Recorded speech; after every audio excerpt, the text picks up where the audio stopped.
Hey guys, Omaha here. Today I'm going to be going over the Black Ops 6 leaks that have been coming out for the past couple days. I've seen probably 2+ hours of actual gameplay of Black Ops 6, and of that 2+ hours, I've probably watched 15 to 20 hours of it. So yeah, I've paused, zoomed in, done the whole shebang to try to get as much detail out of these leaks as possible. So I think I got pretty much everything. If I missed something and you guys have seen something in leaks, let me know down in the comments. I'd actually love to hear about it. I think it's super fun finding out more about the game. But yeah, let's get into it. First thing I got to note, it's an early PS4 build that got leaked. So things are subject to change, obviously. Graphically, it was a little bit rough because it was an early PS4 build. But content-wise, I think this is what we're going to probably be seeing in the beta. It seems to line up with kind of what we would typically get in a beta. But yeah, first thing I'll note is it's 100 HP. Basically, in Black Ops 6, I posted a short about this the other day. When you die in Black Ops 6, there's a little thing on the top right, and this might be another CODs, I can't remember, but it tells you who killed you, with what gun, how many times they hit you, and how much damage it did total. Basically, the first one he died to the XM4, 2 hits, and it totaled 100 damage, so it's probably headshots. Another time he died to 2 bots. One of them hit him once with the XM4 for 22 damage. The other time it was 4 hits for 78 damage. Total 100 again, so yeah. 100 HP in Black Ops 6, which I'm happy about. I don't like the 150. Another thing to note is there's a lot more verticality to the menus this time around. When you go into the guns, when you go into the attachments section, it's all vertical instead of horizontal, so you don't have to scroll nearly as much. So that is a good thing. I think the overall HUD, like switching between multiplayer modes and stuff, it seems like it's the same. Operators, there's going to be 6 on each team. For this build, there's 6 on each team. They did show the bios and everything, but I'm not going to go over that because I don't think most people care about that. And in 2 to 3 months, we're going to be running around in clown suits and Nicki Minaj and Snoop Dogg, all that anyway. So yeah, it's going to be irrelevant. Another thing to note is there are going to be spray paints and emotes again, like Black Ops 4. And I didn't see custom emblems at all. I don't think that's going to be a thing in this game. It's possible it is, but I just saw default emblems. Another thing is the Winter Circle from Vanguard is back, and you can actually emote during this. You can just pull up your emotes on the bottom left side and select whatever emote you want. There's also weapon inspect, so you can do your weapon inspect during the Winter Circle. And I even saw spray paints, but I never saw the guy use it, so I don't know how you can use it in the Winter Circle, but it's there. Best play is back for TDM. I hope Final Kill's back for Search and Destroy or One Life modes, but I didn't get to see any of that. I only saw like multi-life modes, and it was always best play. From what I saw, the best play seemed to do a way better job than we've seen in the past. Like, it was all pretty interesting best plays, as opposed to like staring at a wall for 5 seconds. So I guess that's a good sign. Another thing is interactables. If you guys remember in Black Ops 1, like on the hotel map, how you could go ride the elevators and you could push buttons to open things and close things, that's back in this game. On that Skyline map, which is that mansion map they actually showed in the official review, there's a bookshelf that you can walk up to and hold X to open. It's like a secret door. And then you turn around and there's a button there you can push to close it back up again if you want.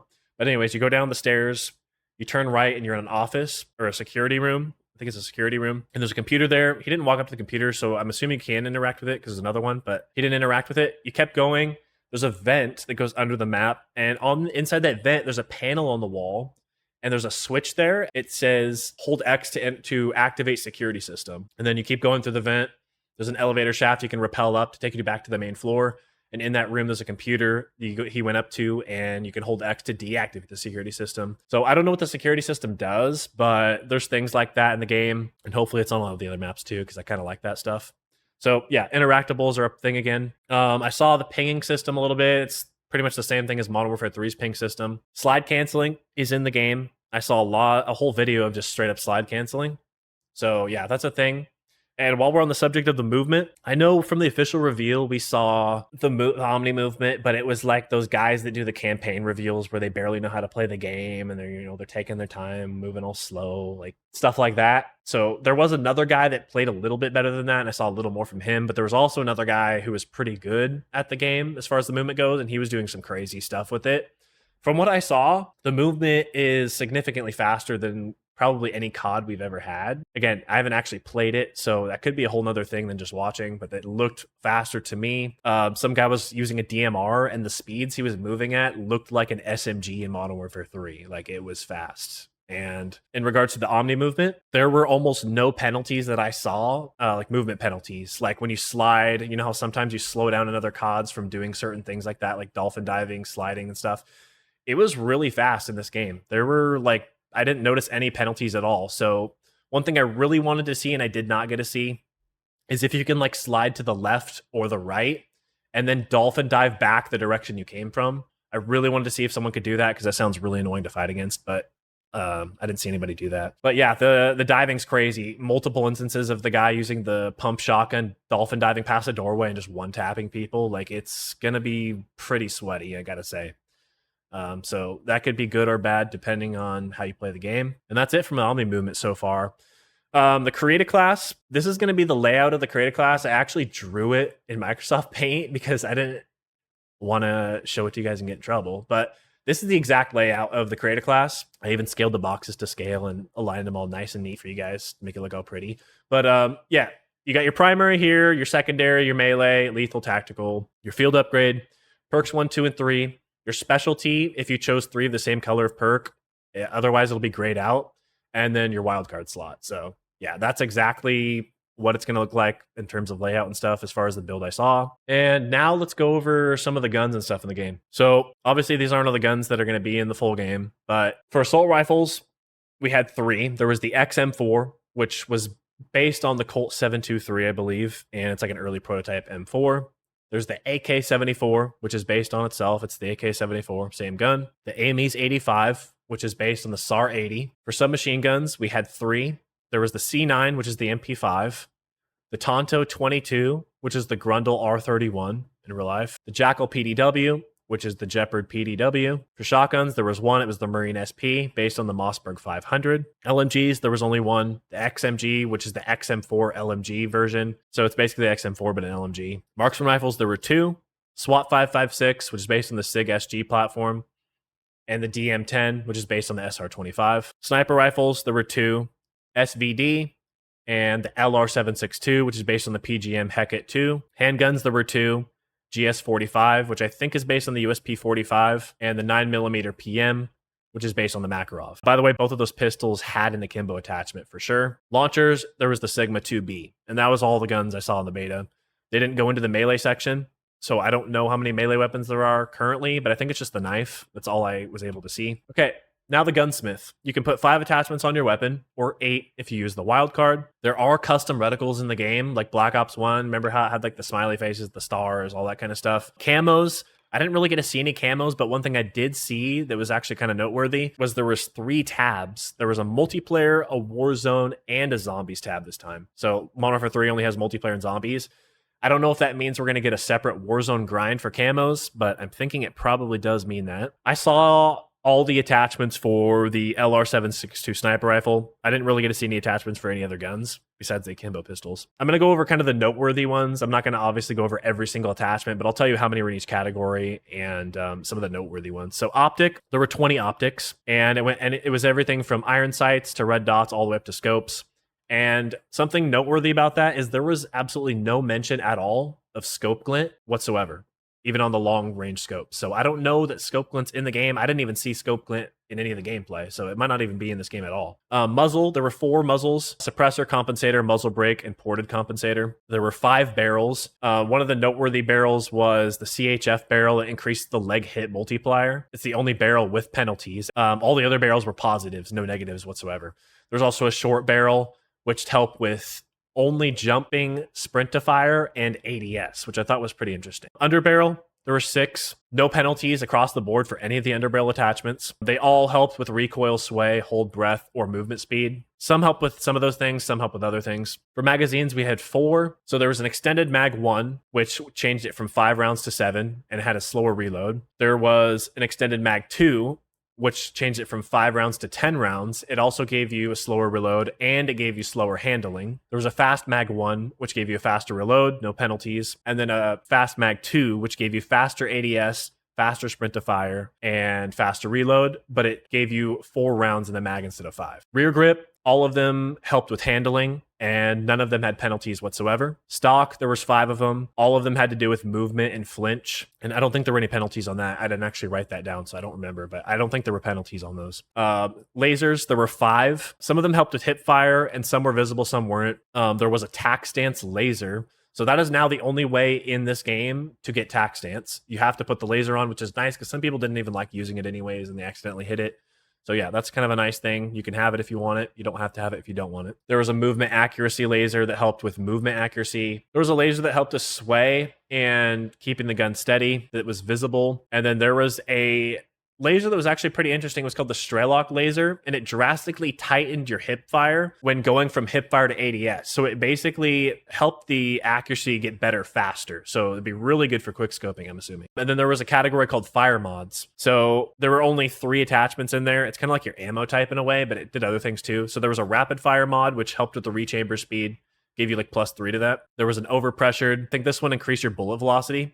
And then there was FMJ, which gave you extra damage through walls and increased damage to Scorestreaks. So yeah, that's all the attachments there. All right, for our lethals, there was the frag grenade, Semtex grenade, there's a thermo grenade, and the description is creates large fuel air cloud that explodes after a duration. There's a blast trap, planted explosive device detonates when enemies come near. That's kind of like the IED from Ghosts, I think. And then there's the combat axe. For tacticals, we had the concussion grenade, flashbang grenade, the stim shot, which is similar to the other ones we've had, proximity alarm, which is a set of 2 sticky alarms that ring and flash when an enemy is near. Tripped alarms show on allied minimaps. And then there was the decoy grenades, but this time it was actually kind of interesting. They stick to surfaces. Then for field upgrades, we had the assault pack. So it's like your ammo box that we have now, except you actually auto pick it up when you deploy it, which is really nice. There's the trophy system. There was neurogas, deployed trap, which emits a neurotoxic gas cloud, causing severe hallucinations and disorienting and damaging victims. There's an acoustic amp, which is a personal audio amplifier that makes enemy footsteps louder for a duration. So it's kind of like a SitRep Pro type of thing, but it's on a field upgrade. So that'll be kind of interesting. And then this one actually seems completely broken to me, at least for search and destroy, which is what I primarily play. Sleeper agent, infiltrate the enemy team, appearing as a friendly to them for a short duration. Kills extend time. Gunfire and enemy content reveal your true identity. So yeah, just imagine a blue arrow following you around, and it could be an enemy unless you like actually know all the people you're playing with. So I don't know, we'll see how that one plays out, but it seems kind of strong for one life modes to me. Okay, now for perks. There's 3 categories of perks, which you guys know. There's the Enforcer, the Recon, and the Strategist. For perk 1, your Enforcer perks are Assassin. Enemies on a kill streak get a unique minimap marker and drop bounty packs when killed. Pick up the packs for more score. There's Scavenger, which I'm not going to read off, but you resupply your ammo and lethals, tacticals. Bruiser, melee kills and finishing moves replenish health and earn extra score. Then for the recon section, we had Ninja, and it says move more quietly. So I don't know that it's 100% silent. We'll have to see. Then there's Ghost. It works when moving, using streaks, planting, or diffusing. And you're undetectable by proximity alarms as well. Strategist section, there's Flak Jacket, reduce explosive and fire damage, and Tac Mask.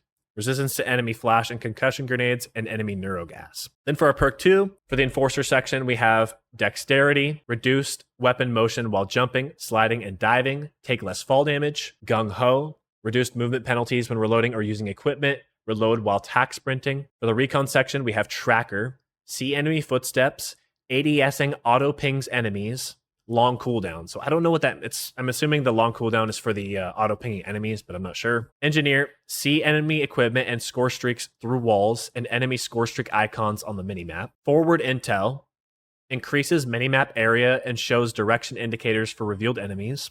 So it doesn't show where enemies spawn anymore. Like I think the Vanguard one did that. It's kind of broken. Doesn't do that anymore. Strategist section, we have Dispatcher, reduce score cost for non-lethal score streaks, stacks with bankroll. I'll go over that in a second. Fast hands, swap weapons faster, and extend fuses when throwing back grenades. And then for perk 3, we have for the Enforcer, double time, greatly increased duration of tactical sprint, bankroll, start each life with plus 150 score towards score streaks. So for recon section, we have vigilance, display a HUD icon whenever you appear on enemy minimaps, immune to CUAV, counter UAV, and scrambler.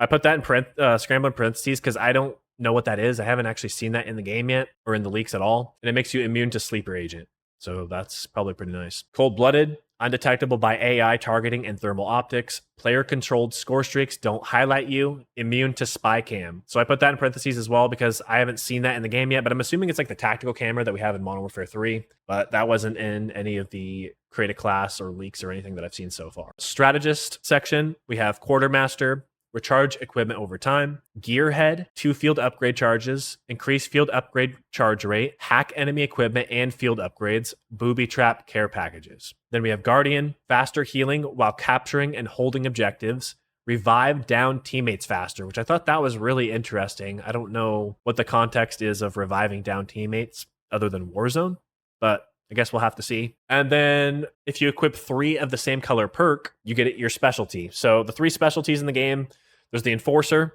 So killing enemies grants a temporary buff to movement speed and health regen rate. Then for the Recon one, enemies can be seen through walls for a short time after respawn, and we kind of saw that in the reveal. A HUD edge indicator flashes when enemy is outside your view, so that's like high alert. Leave no death skulls when killing enemies. And then Strategist, earn a score bonus for objectives and destroying enemy content, which I'm assuming is, they use the word content. I think that's like field upgrades and kill streaks and stuff all together. See enemy content through walls a short distance. Deploy equipment and field upgrades faster. And then for our wildcards, we had 3 in this build. So there was Overkill, equip any non-melee weapon in primary and secondary slots, which I thought was interesting because if we do get a riot shield in the game, it wasn't in this build. That means you're not going to be able to use Overkill with a riot shield, which is fantastic to me. Gunfighter is the next one. Get 3 extra attachment points for your primary weapon. We talked about that earlier, so you can have 8 total. And then Perk Greed, equip an extra perk. So I guess you can get a 4th perk and still get your specialty. So choose 3 in one color. Then you get a 4th one and dip it into something else, whatever you want to do. So yeah, those are the wild cards. Next up is Scorestreaks. So I'm going to go over the Scorestreaks. There weren't very many that we got to see in the game, but they seemed very, very powerful. And I'm very happy about that because I think Call of Duty tends to play better when you have overpowered streaks. So the first one was Scout Pulse for 400 score. I didn't see any gameplay of this. I don't know exactly what it does, but I'm assuming it's sort of some sort of intel finding somebody type of thing, like UAV type of thing. So yeah, I don't know what that does. But RCXD was next for 450, and it's like your typical RCXD. Pretty good. The UAV was 675 score, which seemed kind of expensive to me. CUAV was 700, counter UAV. Watchdog Helo for 1100. I didn't really see any gameplay of that, I don't think. I'm assuming it's like the AH6 Overwatch from Modern Warfare 3 that kind of follows you around and protects you. One thing I did see, though, was the Hellstorm missile, and this thing cost 1200, and it was insanely strong. He was playing against more than 6 bots, so maybe that had something to do with it, but basically it shows the cruise missile animation that you see in Modern Warfare 3, where it launches out of the jet, and then you take control of it. As soon as you take control of it, you get the option to shoot cluster bombs, and you get 3 of those. So it's 3 cluster bombs plus the missile itself. And he ended up getting 8 kills with 1 Hellstorm missile. So yeah, you can probably wipe a whole team with that. It seems very strong, although it is 1200 score. So then there's the Interceptors, which was 1250. And I can't remember the name of the streak in Cold War, but I'm sure you guys know. It's the one that shoots down enemy. Oh, Air Patrol. That's what it is. So I'm almost positive that's Air Patrol. And then we had the Chopper Gunner. This thing, let me tell you, this thing seemed very strong. So it's the Black Ops 1 style of Chopper Gunner, where you open up the door, you slide it open, and then you take control of the minigun. From the time he pushed the button to call it in till the time it ended, and keep in mind it didn't get shot down, it lasted 1 minute and 5 seconds. And so the 5 seconds is part of the animation of pulling it up and everything and opening the door. So it was really 1 minute of actual use. But you get 3 flares that's on the bottom right, so you can divert missiles with it. And you have to activate those yourself. And then on the bottom left, it had a blue HP bar, so you could see how much HP your helicopter had, which is actually kind of nice. And then there was a green fuel bar, so that was kind of like your timer until it ran out.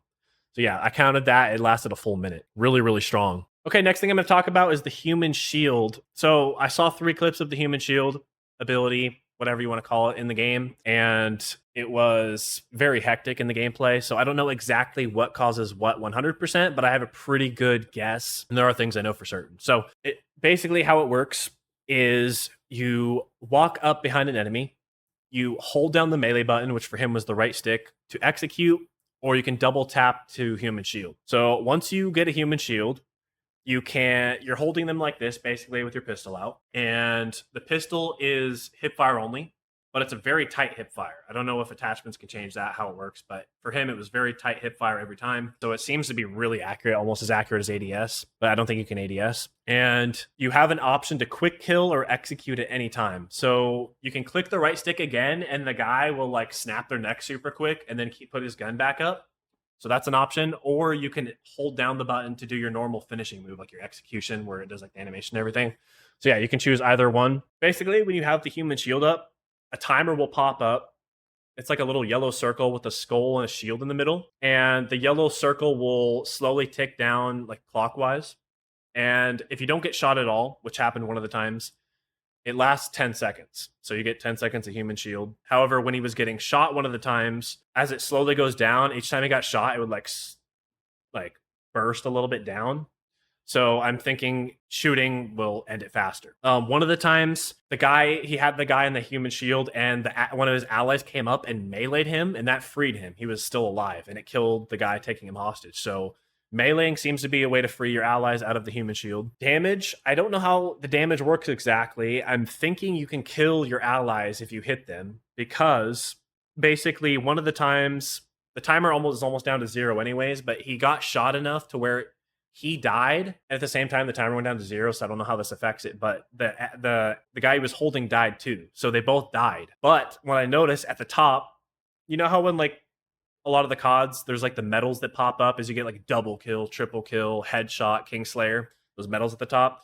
A medal popped up that said same team, !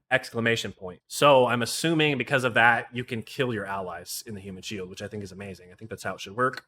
And then he also, as he was taking damage, there's a +10. Like when you get kills, it says +100 score in the middle of your screen in yellow. There was a +10 damage blocked. So you do block some sort of damage somehow. Again, I don't know all the nitty gritty, how every single thing works, but that is everything I got out of it. And I rewatched that video so many times. So that's all I can get out of it. If you guys know more, let me know. But yeah. All right. For maps, we're getting 20 maps. I have the data mined names of all the maps coming to the game. For some of the maps, I have the actual name of the map, so I'll put that next to it if I have it. Some of the maps, I actually have the real name, but I don't know which data mine map it ties to. But the ones I know for sure, I'll put next to it.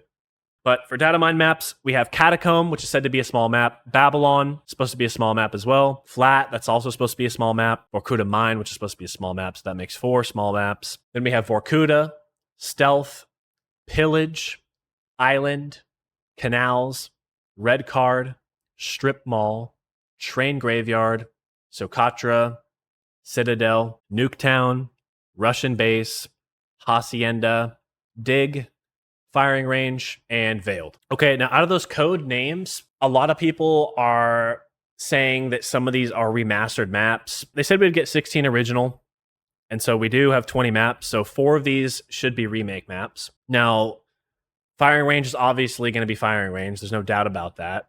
Hacienda, pretty much everybody's saying that's going to be a Black Ops 4. I mean, the map from Black Ops 4 remastered, Hacienda. That would make sense. There's Dig, which people think that's going to be like the World at War map. I can't remember if that's what it's called in World at War. I think it's called Dig in one of the Black Ops games when they already remastered it once. Veiled is supposedly going to be a Black Ops 3 remaster of Fringe.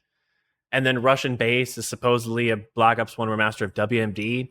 Now, obviously, if you guys can count, that's not 4 remastered maps. That's like including Nuketown 6. So that doesn't really add up. So kind of take some of those with a grain of salt. I'm assuming Russian Base might be one of the ones that's wrong and not WMD. And probably Veiled is probably not going to be a Black Ops 3 remaster of Fringe. So as far as those go, just take that with a grain of salt. I don't want to get into like speculation or anything like that, but that is what people were saying. One important thing to note about Stakeout is when you load into the map, on the map load screen, it says Avalon, and then it shows the date 6/20/1991.